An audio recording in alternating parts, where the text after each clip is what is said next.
ប្រកួតបន្តទៀតបាទចំកញ្ចាប់ការពារបាទដើរចូលបុកបដៃឆ្វេងរបស់បុគ្គលឃីវយ៉ាស៊ីនម៉ូហ្វីតបាទកាក់កដាទាត់ឆ្វេងយ៉ាស៊ីនទាត់ក្រោមយ៉ាស៊ីនទាត់ស្ដាំយ៉ាស៊ីនទាត់ឆ្វេង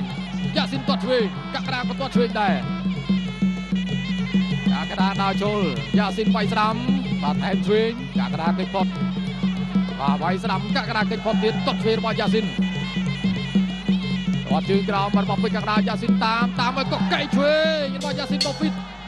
ចាប់ទឹកទី3 finish final round បាទចប់ទឹកទី3តិចស្មើគ្នាទៅបាទប្រហែលគ្នាទេបាទមើលទៅជង្គង់ហោះនេះបាទរបស់បុគ្គលឃីវបាទចេញបានទឹក3ទឹកបាទជង្គង់ហោះរបស់យ៉ាស៊ីនម៉ូហ្វីត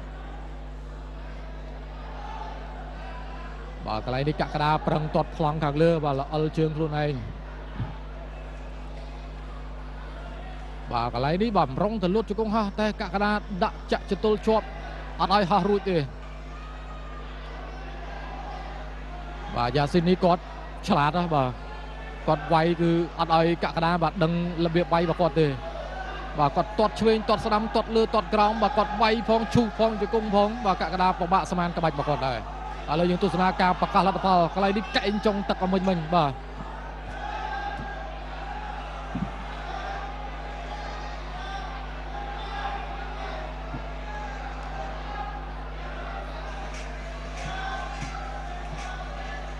បង្គោលឃីវកីឡាករយ៉ាស៊ីនម៉ូហ្វីត